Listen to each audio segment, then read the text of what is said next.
కొత్త survey number gimmick. భూభారతిలోనూ కొనసాగుతున్న ధరణి అక్రమాలు. ధరణిలో అక్రమాలు ఉన్నాయి, భూభారతిలో అక్రమాలు ఉన్నాయి.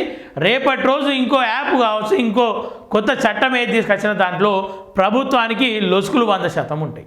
ఇక్కడ ప్రభుత్వంలోనే తిమింగలాలు ఉన్నారు, ప్రభుత్వంలోనే దొంగలు ఉన్నారు. వాళ్ళకు అనుకూలంగా చట్టాలను మార్చుకుంటారు, కానీ ప్రజలకు ఉపయోగపడే విధంగా, ప్రజలకు అవసరమైన విధంగా అయితే చట్టాలు మారవు. ఇక మారతాయేమో, పబ్లిక్ కోసం ప్రభుత్వాలు పాటుపడతాయేమో అనుకుంటే అది మన భ్రమనే, మన భ్రమ తప్ప మరొకటి లేదు. సో పబ్లికే ఆలోచించుకోవాలి ఎట్లాంటి ప్రభుత్వాలను మనం ఎన్నుకుంటా ఉన్నాం.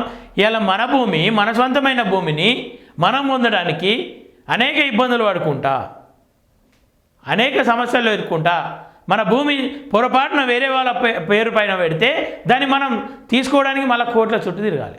మన పైనకు రావడానికి అన్ని ఆధారాలు ఉన్నా, కబ్జాలో మనం ఉన్నా, కాస్తులో మనం చేస్తున్నా అది మనకు వర్తించదు. మళ్ళీ కోట్ల చుట్టూ తిరిగి దాన్ని అయానో భయానోకో అమ్ముకునేటువంటి పరిస్థితి రైతులను ఇబ్బంది పెడుతుంది ఈ ధరణి కావచ్చు, ఈ రెవెన్యూ డిపార్ట్మెంట్ మొత్తం కూడా. భూభారతిలోనూ కొనసాగుతున్న ధరణి అక్రమాలని చెప్తా ఉన్నారు. ఫోరెన్సిక్స్ ఆడిట్ పూర్తి, మరో కమిటీ ఎందుకు? అక్రమాలపై చర్యలకు కాలయాపన, అధికారులపై వెలువెత్తుతున్న విమర్శలు అని చెప్తా ఉన్నారు.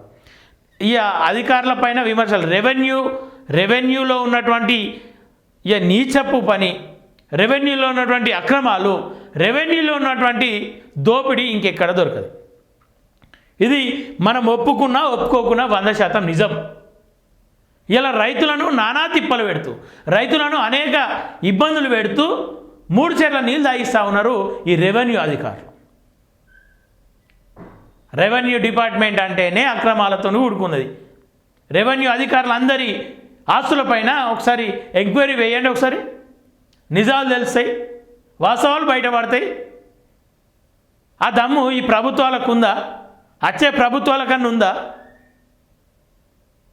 రెవెన్యూ సమస్యలు రోజు రోజుకు పెరిగిపోతూ ఉన్నాయి, వాళ్ళ ఆస్తులు మాత్రం పుట్టల కొద్దీ పెరుగుతూ ఉన్నాయి.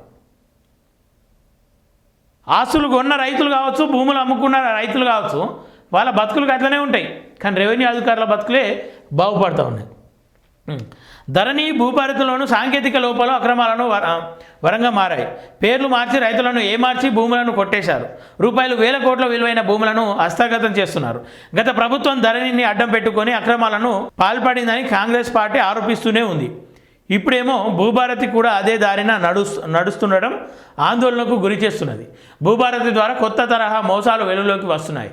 సేత్వార్లో లేని సర్వే నెంబర్లను ఎంట్రీ చేసేంతగా సాఫ్ట్వేర్ సహకరిస్తున్నది. ఆన్సైడ్ భూములను పట్టా భూములుగా మార్చేస్తున్నారు.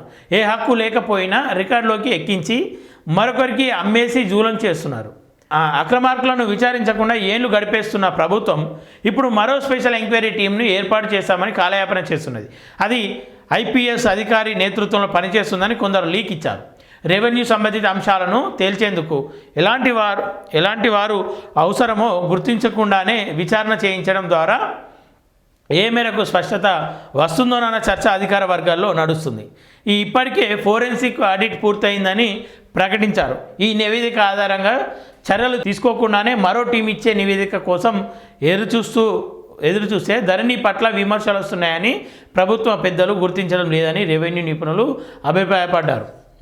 కొత్త సర్వే నెంబరు సృష్టించి రంగారెడ్డి జిల్లా మహేశ్వరం మండలంలోని ఓ గ్రామంలో 1200 ఎకరాల బిలదాఖల భూములను ఏనాడో టీజీఐఐసిటీకి కేటాయించగా అక్కడ ఇండస్ట్రియల్ పార్క్ ఏర్పాటు చేశారు.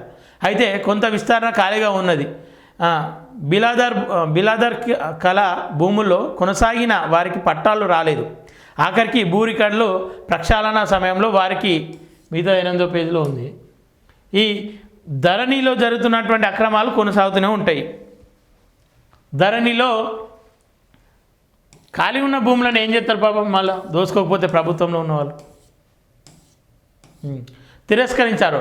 నిన్న మొన్నటి వరకు వాళ్ళ ఖాతాలో డిజిటల్ సంతకం పెండింగ్లో ఉన్నట్లుగా చూపించింది. ఇప్పుడేమో వాళ్ళకు పట్టాలు జారీ అయ్యాయి. మరుసటి రోజే నాలా కన్వర్షన్ చేశారు. ఇదంతా భూభారతి మాయాజాలమేనన్న ఆరోపణలు వినిపిస్తున్నాయి. నిజానికి సర్వే నెంబర్ 1లోని మొత్తం విస్తీర్ణ బిలాదాఖల పేరిట రిజిస్ట్రేషన్ నిషేధించారు. దాంతో రెవెన్యూ అధికారులు పిఓబి పీఓబీలో ఉన్నప్పుడు చేయలేమని గుర్తించి కొత్త ప్రయోగాలకి తెరతీశారు.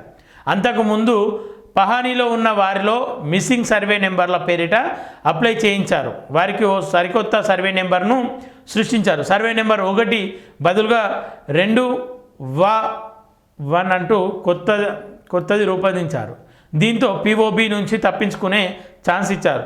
సేత్వర్ కాస్త్రా పహానీలో ఎక్కడ 2-1 అనే సర్వే నెంబర్ ఉండదు.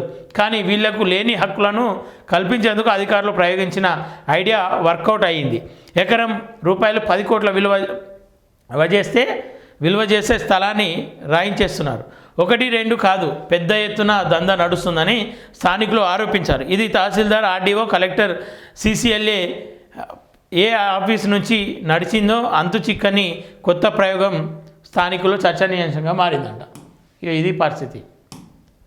కొత్త జిమ్మిక్కులు, కొత్త ప్రయోగాలు, కొత్త ఏమంటారు, ధరణి పోయింది, భూభారతి వచ్చింది, రేపు ధరణి వస్తుంది, లేదంటే దందా అనేవి పెడతారు డైరెక్ట్. భూభారతి, ధరణి పేరిట దందాలు నడుస్తూ ఉన్నాయి. రైతులను అయితే ఆగం చేస్తూ ఉన్నారు, వాళ్ళను నట్టేయడం ముంచే ప్రయత్నాలు చేస్తూ ఉన్నారు, వాళ్ళని నాశనం చేస్తూ ఉన్నారు, వాళ్ళ జీవితాలు బతుకులు ఆగం చేస్తూ ఉన్నారు.